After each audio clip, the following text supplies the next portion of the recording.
नमस्कार।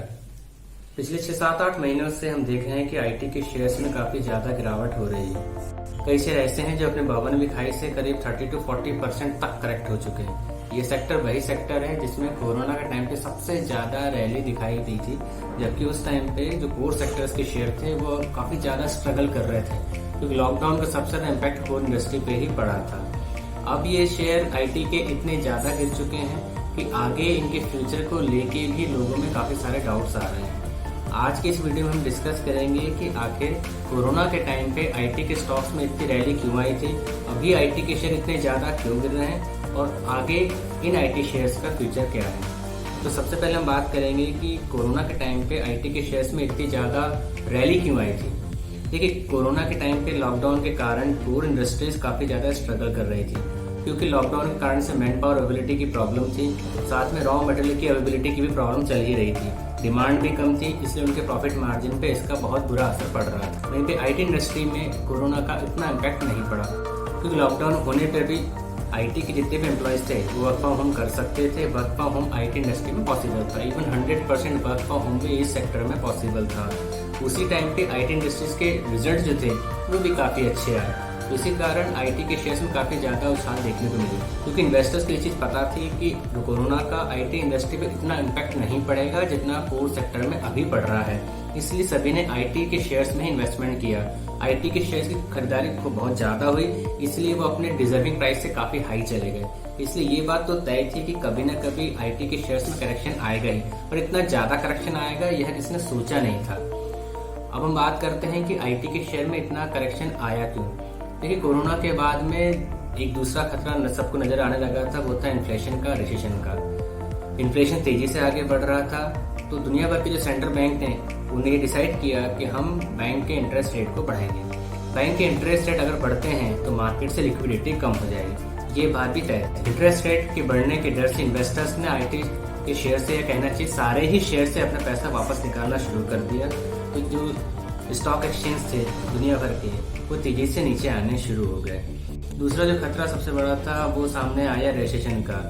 उसमें भी रेसेशन का सबसे ज्यादा जो असर देखने को मिल रहा था वो था यूएस और यूरोपियन कंट्रीज में। और हमारे आईटी इंडस्ट्रीज के जो मैक्सिमम प्रोजेक्ट चलते हैं वो या तो यूएस में चलते हैं या फिर यूरोपियन कंट्री में चलते हैं। तो इन्वेस्टर्स को इस बात का भी डर लग रहा है कि अगर रेसेशन यूएस और यूके में या यूरोपियन कंट्री में आता है तो उससे सबसे ज्यादा जो सफर करेंगी वो होंगी आईटी कंपनी, क्योंकि इनके सबसे ज्यादा प्रोजेक्ट यूरोप और अमेरिका में ही चल रहे हैं।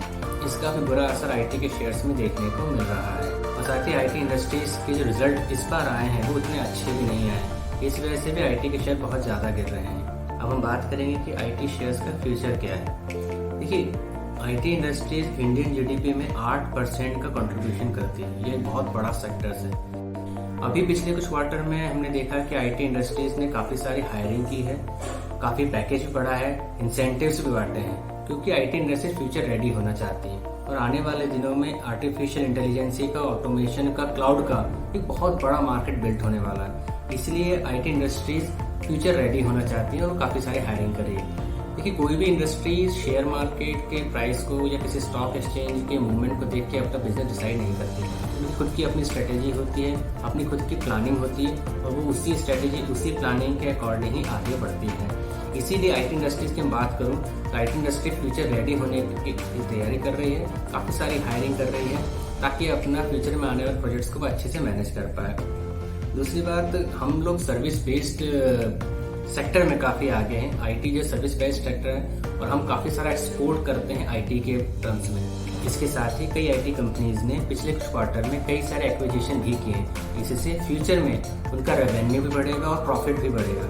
अगर मैं कोर सेक्टर का कंपैरिजन आईटी सेक्टर के साथ में करूँ तो कोर सेक्टर का जो प्रॉफिट है वो बहुत ज्यादा उसके रॉ मटेरियल के ऊपर डिपेंड करता है। अगर रॉ मटेरियल की कॉस्ट बढ़ती है तो इसका सीधा असर उसके प्रॉफिट के ऊपर, उसके रेवेन्यू के ऊपर पड़ता है। इसके अलावा उसके प्रॉफिट का काफी सारा हिस्सा उसके प्लांट मशीनरी के मेंटेनेंस में, ओवरऑलिंग में, ब्रेक डाउन में चला जाता है। इसके अलावा अगर प्लांट में कोई एक्सीडेंट हो जाए, कुछ मिसहैपनिंग हो जाए या किसी वजह से प्लांट बंद हो जाए तो इसका असर भी आपको कंपनी के शेयर प्राइस के ऊपर, कंपनी परफॉर्मेंस के ऊपर देखने को मिलेगा। आपने कई बार न्यूज देखी होगी कि जहाँ पे अपना कंपनी किसी वजह से बंद हुई है तो उसका शेयर प्राइस में गिरावट देखने को मिली है।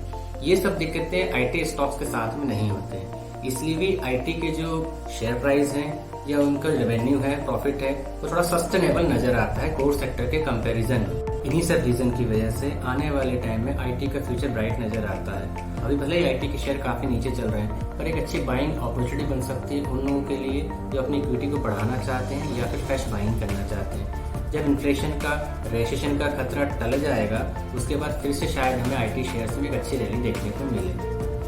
बाकी आप अपना खुद से एनालिसिस करिए, अपना खुद की स्ट्रेटेजी बनाइए, अपनी खुद की प्लानिंग करिए, अपनी खुद की रिसर्च करिए, उसके बाद किसी शेयर में इन्वेस्टमेंट करिए ताकि आप एक अच्छा मुनाफा कमा सकें। आज के लिए इस वीडियो में इतना ही। अगर आपको वीडियो पसंद आया हो तो इसे लाइक करिए, शेयर करिए और हमारे चैनल को सब्सक्राइब करिए। नमस्कार।